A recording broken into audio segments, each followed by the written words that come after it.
मेरे आत्महत्या करने लायक रह गया है और मैं जीने लायक सिर्फ एक बस डेड बॉडी के समान खड़ा हूँ। मैं सरकार से विनम्र अनुरोध करता हूँ, मुख्यमंत्री जी से, योगी नाथ से और प्रधानमंत्री जी से कि इसमें हस्तक्षेप करें।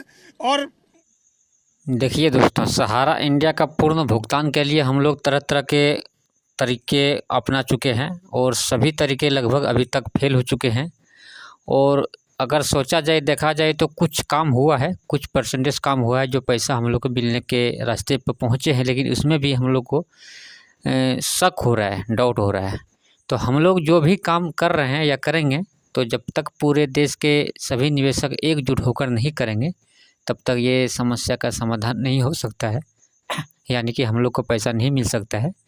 तो जो भी करेंगे, ऐसा नहीं कि आप ये करेंगे वो करेंगे, जो भी हम लोग करेंगे तो एकजुट हो के करना पड़ेगा, तभी ये संभव है। अभी जितने निवेशक हैं हम लोग भारत में, सहारा या जितने चिट फंड कंपनी के, उसमें से अगर देखा जाए सही मायने में, तो सिर्फ 5 से 10% लोग ही रोड पर उतरे हैं, सड़क पर आए हैं, और बाकी लोग अभी सब घर में सो रहे हैं। तो आप पहले सुनिए, ये वीडियो को देखिए और आगे।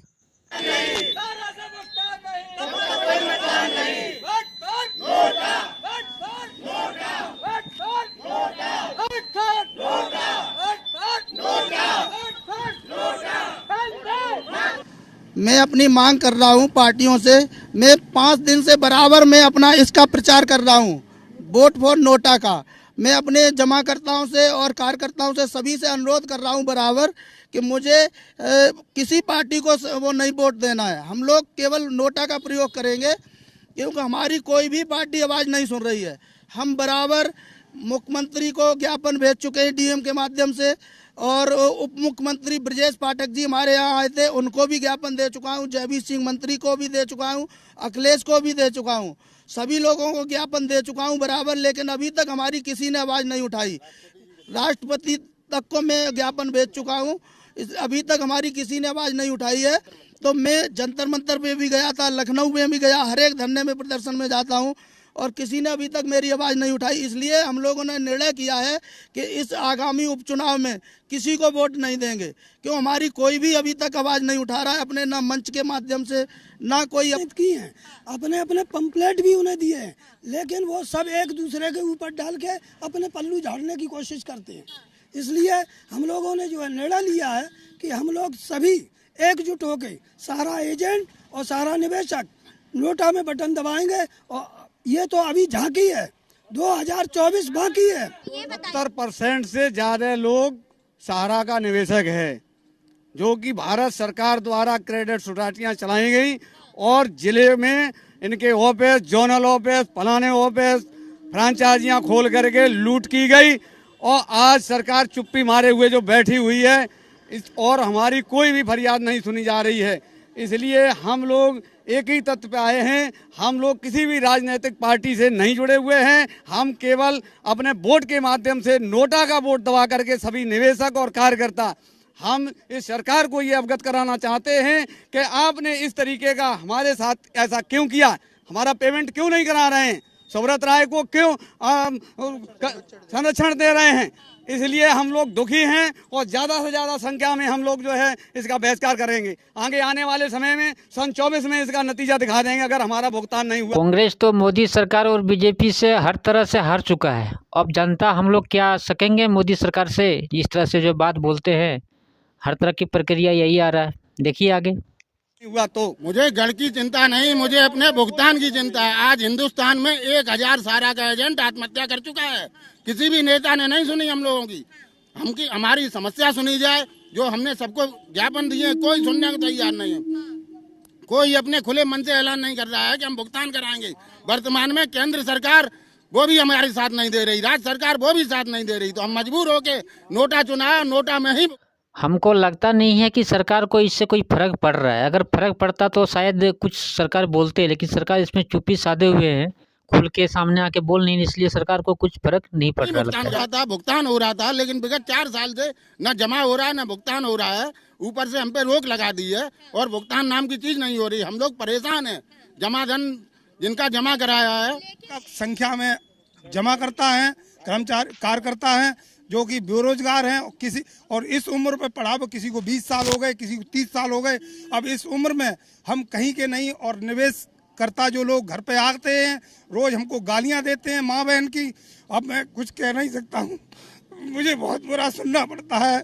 मैं कुछ नहीं, सिर्फ मेरे आत्महत्या करने लायक रह गया है और मैं जीने लायक सिर्फ एक बस डेड बॉडी के समान खड़ा हूँ। मैं सरकार से विनम्र अनुरोध करता हूँ, मुख्यमंत्री जी से, योगी नाथ से और प्रधानमंत्री जी से कि इसमें हस्तक्षेप करें और हम लोगों को आत्महत्या से बचाएं, और नहीं तो मुझे बस घर छोड़ने के लिए मजबूर होना पड़ रहा है। और मजबूर होने के लिए हम जाएंगे भी कहाँ? लोग जो कह रहे हैं हम तुमको गोली मार देंगे, क्या कर देंगे। अब जो माँ बहन के सामने, वो इस उम्र में 50 साल का हो गया हूँ, बच्चे जवान हैं, मैं किसको अपने बच्चों को सांत्वना दिलाऊं कि क्या करूं। अब मैं सुसाइड करने के अलावा मेरे पास कोई चारा नहीं।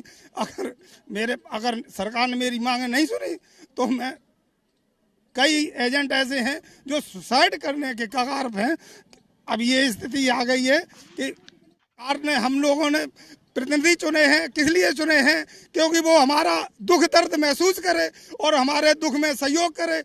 क्योंकि हमें तो सरकार पे विश्वास होता है, भाई लाइसेंस मेडिकल स्टोर को देती है, लाइसेंस कंपनियों को देती है, HDFC बैंकों को देती है, तो सर इसको भी इसने लाइसेंस दिया, हमने कौन सा बुरा किया? अगर लाइसेंस ये नहीं देती तो हम क्यों जमा करते? और आप 13 करोड़ जमा करता है। ऐसे खोमचे वाले हैं, रेडी वाले हैं, सब्जी वाले हैं, बेचारे वो अब हमसे भी ज़्यादा रोते हैं। हम तो कब रोते हैं कि वो कहते भैया मेरी माँ बीमार है, बच्चा बीमार है, मैंने जो कुछ था घर से जमा पूंजी घरवाली की वो बेच बाच के किसी को 5,000 दे दी।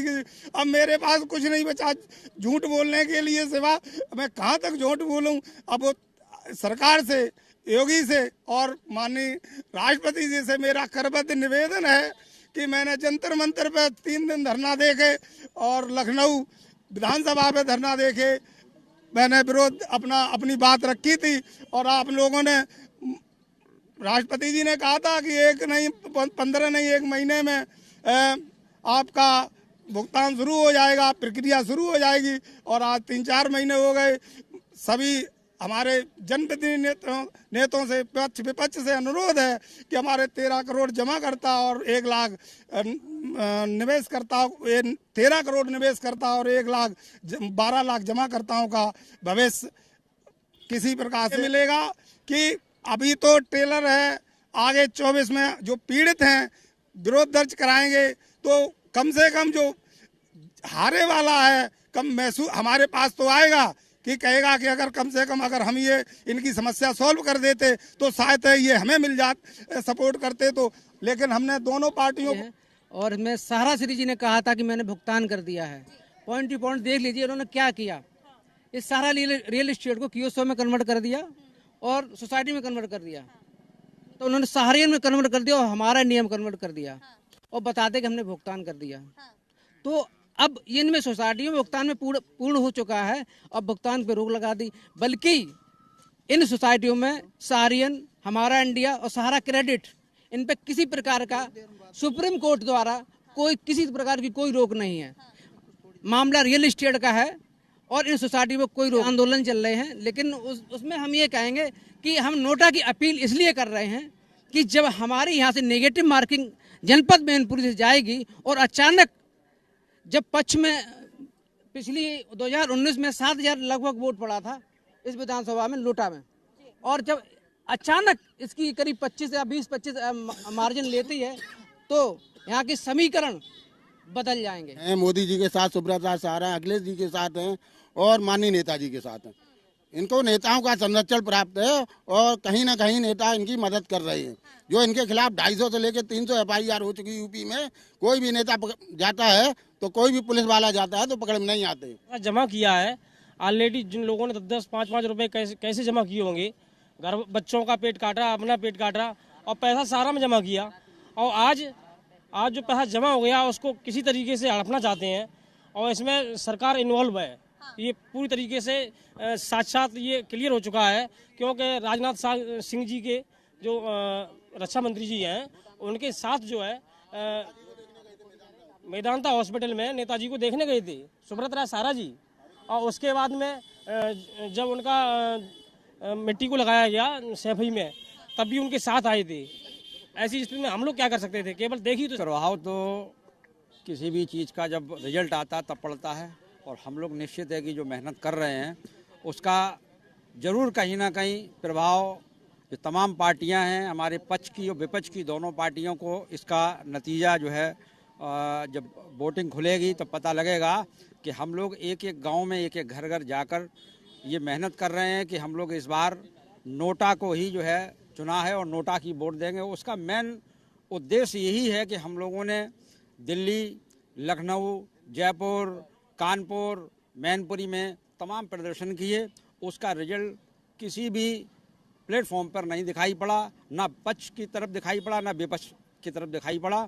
तो जब हम लोगों ने ये माना कि हम लोगों को कोई भी पार्टियां अपना संरक्षण नहीं दे रही हैं, तो हम लोगों ने इसलिए नोटा चुना, क्योंकि नोटा भी एक विरोध है, और ये विरोध हम दर्शाना चाहते हैं, बताना चाहते हैं लोगों को कि नोटा क्या है। ये तो आने वाले समय में नोटा का निश्चित है कि वैल्यू होगी, और ये 2024 की लोग हम लोगों की तैयारी कर रहे हैं, क्योंकि आज उपचुनाव है, चुनाव छोटा है, बड़ा नहीं है, लेकिन ये तैयारियां हमारी 2024 को होंगी कि मौजूदा सरकारों को हम लोग था कि यहाँ पे जो है मतलब उपचुनाव है, तो मैं यहाँ से शुरुआत करना चाहता हूँ। कम से कम इन लोगों को ये समझ में आए कि हम लोग ये हथियार अपनाने जा रहे हैं, ये शुरुआत कर रहे हैं यहाँ से। अगर इन्होंने यहाँ से अभी नहीं अगर माना हमारी बात को, तो मैं 2024 में ये सरकार गिराने का काम करेंगे हम लोग।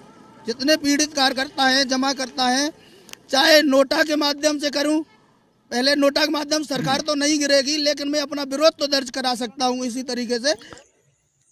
अभी आपको दिखाया और सुनाया भी, ये वीडियो क्लिप मेरे पास पहले का था, लेकिन इस वीडियो क्लिप ने बहुत हम लोग को जानकारी दिया है, बहुत ऐसे बात हम लोग को बताया है वीडियो क्लिप ने, जो बहुत लोग इसमें साथ नहीं दे रहे हैं, इनको सपोर्ट नहीं कर रहे हैं। अगर ये चीज़ हर जगह भारत में हो जाए तो ये चीज़ 100% गारंटी है कि कोई भी नेता, कोई भी पार्टी को एक बार सोचना पड़ेगा, क्योंकि अपना सीट से सबको प्यारा है, अपना जो भी गद्दी पर है, जो पद में है, उनको सबको अपना पद प्यारा है, चाहे वो प्रधानमंत्री का पद हो या फिर कोई भी मुख्यमंत्री का, नेता लीडर का, जो भी है, सबको प्यारा है। ये चीज़ ध्यान में रखिएगा। तो जिस तरह से हम लोग को मजबूर किया है, अभी हम लोग खुद का पैसा जमा करके आज दर दर भटक रहे हैं, तो हम लोग अगर बदला लेना है, जो किया है हम लोग साथ, जो भी किया है, और किया कौन है, जो पद में है, जो पद का दुरुपयोग कर रहा है, जो अभी शासन कर रहा है देश में, गलती तो यहाँ पर 100% उन्हीं का है। दूसरा का गलती हम लोग बना नहीं सकते हैं, कि दूसरा को कोई पावर ही नहीं है फिलहाल अभी, तो उन्होंने ही सत्ता का दुरुपयोग कर रहा है। तो हम जितने भी निवेशक हैं सहारा के और चिट फंड कंपनी जितने का है, तो हम लोग को जब तक एक नहीं होंगे, मैंने बार बार बता चुका हूँ कि जब तक एक नहीं होंगे, अगर आप कहीं नहीं मत जाइए, सिर्फ एक हो जाइए, सरकार को ये पता चल जाए बस कि एक हो चुका है सभी निवेशक देश का। हम लोग 12-13 करोड़ जो सहारा के सिर्फ निवेशक हैं, और टोटल निवेशक अगर चिट फंड कंपनी का देखा जाए तो 44-45 करोड़ निवेशक है। और जिस दिन 44-45 करोड़ नहीं, अगर उसमें से अगर 25-30 करोड़ भी एकजुट हो जाते हैं, उस दिन सरकार या कोई भी पार्टी के लोगों को सोचना पड़ जाएगा, उनको रात का नींद हराम हो जाएगा। ये चीज़ का मैं गारंटी लेता हूँ, लिख के दे सकता हूँ कि जिस दिन हम लोग आधा भी 45 करोड़ में से अगर 25 करोड़ 22 करोड़ भी निवेशक एक हो जाते हैं कि जो काम करेंगे सब करेंगे मिलके, तो उस दिन सरकार को, पार्टी को सोचना पड़ जाएगा। और 100% से 100% हम लोग को भरोसा है कि पैसा हम लोग को मिल जाएगा, ये चीज़ का गारंटी है। तो जो अभी सुनाया आपको, वीडियो को जो दिखाया, वो वीडियो पहले का था, मैंने अभी बताया आपको। तो ये चीज़ अभी थोड़ा तरीका चेंज करना पड़ेगा, थोड़ा तरीका हम लोग को चेंज करना पड़ेगा। और जो भी यूट्यूबर, हम लोग छोटे यूट्यूबर हैं, ये सभी यूट्यूबरों को भी एकजुट होना पड़ेगा, सभी निवेशकों को एकजुट होना पड़ेगा। जितने भी लोग यूट्यूबर हैं, छोटे यूट्यूबर, यानी कहा जाए ये सहारा का बात, जो भी यूट्यूबर बताते हैं, जो भी जानकारी देते हैं, हम लोग सब छोटे यूट्यूबर ही हैं, छोटे मीडिया वाले ही माना जाता है। इसको एक निवेशक हम लोग हैं, जितने भी ज़्यादातर इसमें निवेशक ही हैं, कोई भी हम लोग मीडिया वाले इसमें नहीं हैं, सारे निवेशक हैं। और अपना दर्द पीड़ा साझा करने के लिए एक सोशल मीडिया का सहारा ले रहे हैं। और अभी के ज़माने के अनुसार ये सोशल मीडिया सबसे बड़ा हथियार है हम लोग के लिए, जिसके बदौलत, जिसके ताकत से हम लोग एकजुट हो सकते हैं और बहुत ईजी तरीक़ा से, आसानी से हम लोग इस सोशल मीडिया के माध्यम से एकजुट हो सकते हैं। और सोशल मीडिया में इतना पावर है कि हम घर के अंदर भी रहेंगे तो सरकार को पता चल जाएगा हमारा ताकत क्या है, वो ताकत को हम बता सकते हैं सोशल मीडिया के बलबूते हम लोग। तो सोशल मीडिया को धन्यवाद देना चाहते हैं कि सोशल मीडिया ने हम लोग को इतना मजबूत बनाने में, गरीबों को भी मजबूत बन सकता है इससे।